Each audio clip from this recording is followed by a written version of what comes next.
So with Don't Trust the Fox, please welcome Francois Teyssier.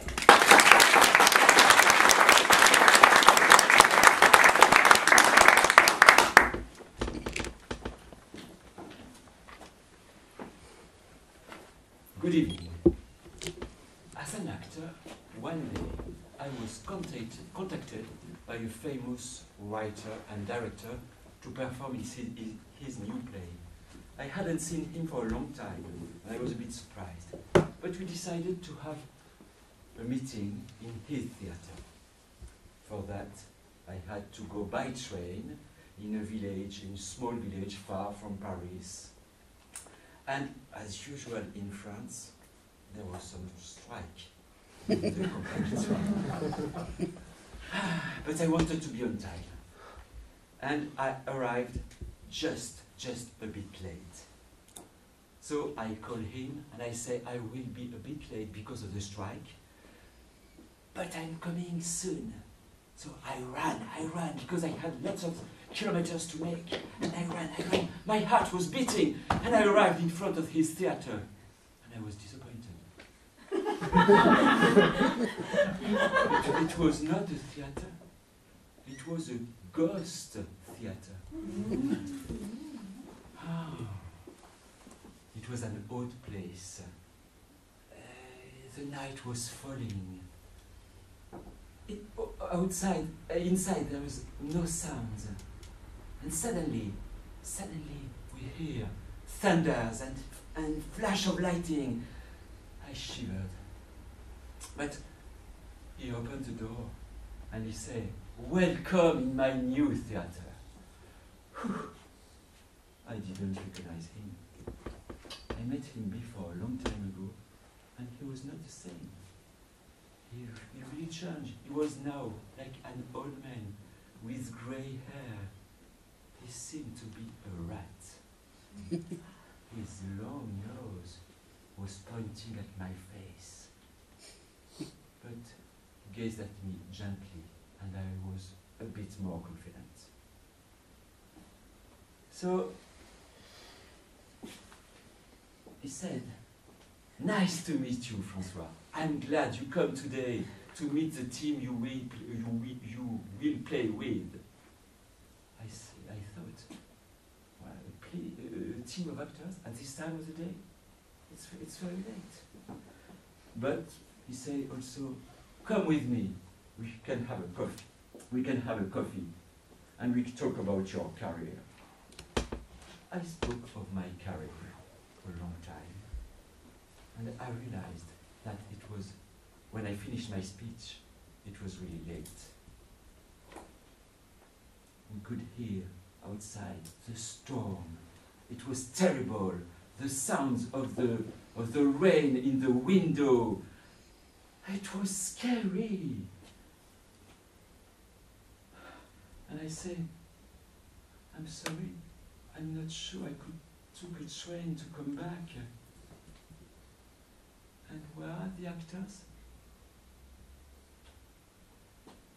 He seemed astonished by my question. Mr. Foxtrot, that's his name, was looking at me and said, "Oh, I'm sorry. I thought I spoke of that before." In fact, I realized that he began to change, and he was now like a fox with some red hair grown in, looking at me.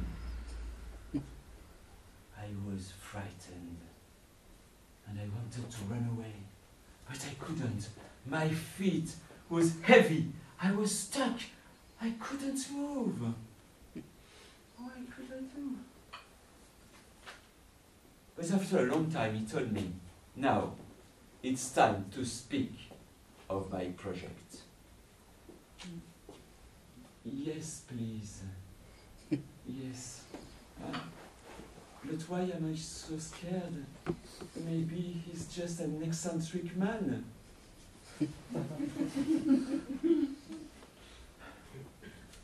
The story is about a young, naive man who is coming to an old house to meet someone he didn't see for a long time.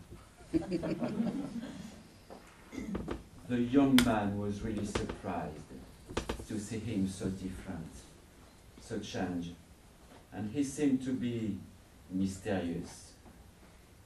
He was like an animal waiting for his prey. The young man was scared. And he said, "I want you to be a warrior. Now I know completely who you are. You are sensitive and intuitive. It's the reason why I choose some actors to be in my army." An army? But what kind of army?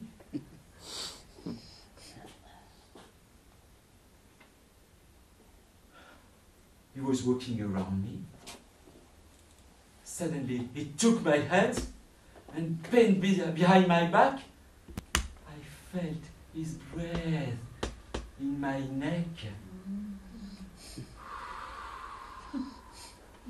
Listen to me. I want to create a new world. This army is for to create a new world. You are now in my power. You are, your strength will be used to build a new world. In this new world, everyone must be straight. You are in my power. It was like a nightmare. What should I do? I was coming here for a play, and he was speaking of an army, of a new world. Oh. And what should I do? Maybe I must find my new power, rediscover my power. And I say, supercalifragilisticexpialidocious. And I saw this man flying and laughing and flying. And suddenly I wake up in my bed. I was sweaty. It was 9 in the morning, and I was late for my meeting. But that's life.